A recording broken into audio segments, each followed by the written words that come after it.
Bonjour. Aujourd'hui, je me suis dit que j'allais pouvoir vous expliquer un petit peu le fonctionnement d'un four. Parce que la dernière fois, on avait vu le micro-ondes. Donc ici, si on se souvient bien le micro-ondes, les boutons, plusieurs inutiles, plusieurs utiles. Sur le four, même affaire. Mais là, c'est un petit peu plus compliqué. Je sais que ça peut faire peur à certains. Donc, si jamais ça fait peur, revenez à ce moment-ci de la vidéo où on voit le toaster. Parce que le toaster, on l'a déjà utilisé, on sait comment il marche. Il fait pas peur. Donc ici, pour commencer, je vais vous parler des ronds. Les ronds, il y a des pictogrammes juste en haut. Les pictogrammes, c'est les petits dessins avec d'autres ronds en haut.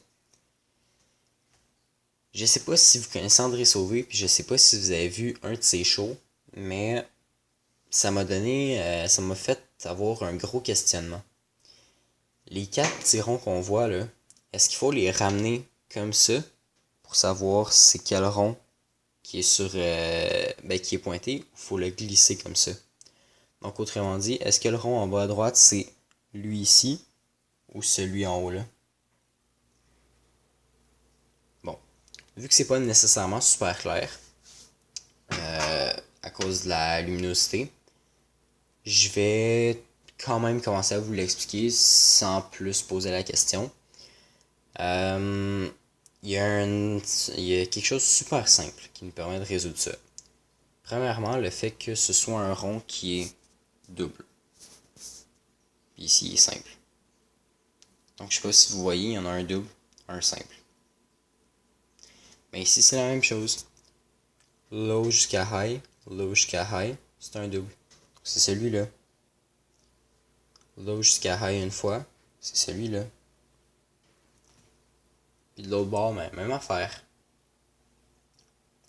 Donc maintenant qu'on a déterminé lequel qui est en haut, lequel qui est en bas, mais on peut déterminer lequel qui est à droite, lequel qui est à gauche. Là. Nous autres, on conduit à l'endroit, donc on conduit à droite, ce qui fait en sorte que ce qui est à droite est à droite, puis ce qui est à gauche est à gauche. Ce qui fait en sorte que si on s'en va en Angleterre, d'après moi, comme eux autres ils conduisent à l'envers, probablement que ça va être à l'envers aussi. Donc maintenant, sans jamais être allé en Angleterre, vous savez comment faire de la cuisine en Angleterre. Yes! Un point de plus.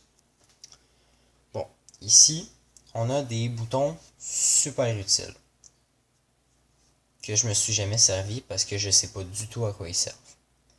On peut commencer le temps, déterminer un temps de cuisson,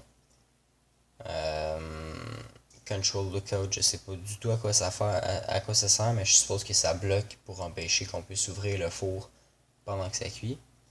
Sinon, on a de l'auto-clean qui marche pas ici parce qu'on n'a aucun système pour laver le four micro-ondes, mais le four. On a oven light qui permet d'allumer une lumière probablement et night light qui permet aussi probablement d'allumer une lumière. Ça, ce que ça veut dire, c'est qu'en gros, on a 4 boutons qui servent pas à grand chose, puis 2 boutons qui servent encore moins. Ces 2 boutons-là, c'est Start Time puis Cook Time. Parce que d'après moi, ce qu'ils font, c'est qu'ils commencent à cuire au début du temps, et ils terminent de cuire. C'est le faux, il arrête de cuire quand que le temps est terminé. Selon moi. Mais, on a quelque chose qui est encore plus pratique pour faire ça, c'est ici. Les boutons dont on va le plus se servir. Premièrement, il y a température ici, qui permet de déterminer la température à laquelle on met le four. On a l'horloge ici qui nous permet de voir l'horloge, donc voir l'heure. Puis on a timer set off. Ça, ce que ça fait, c'est que ça te part un timer. Il y a une image de sablier, c'est pas pour rien, c'est que dans le four, il y a un sablier dans lequel on peut rajouter ou enlever du sable. Pour rajouter du sable, c'est pas compliqué, il faut peser sur le petit plus en haut de minute ou le petit plus en haut d'heure.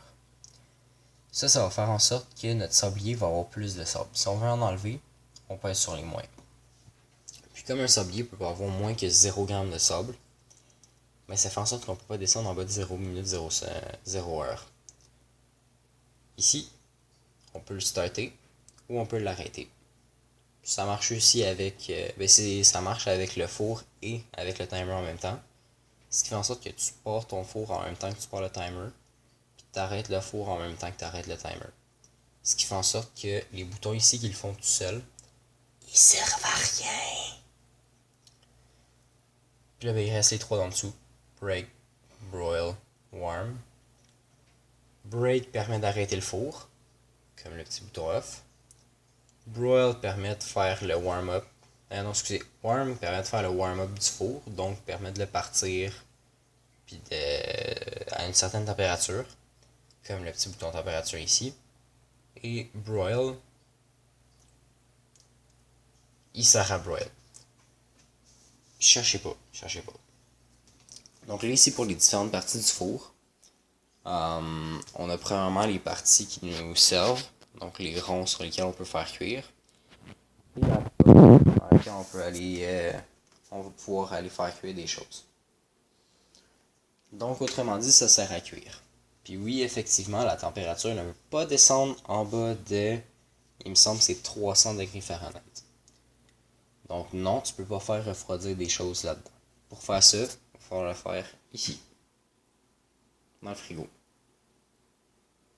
ou dans le congélo. Donc merci d'avoir regardé. J'espère que ce guide sur le four était clair. Puis je vais vous quitter sur une image encore plus inutile, c'est la petite prise de courant qu'on a en haut du four ici. Je sais pas à quoi elle sert. À vous de me le dire si vous trouvez.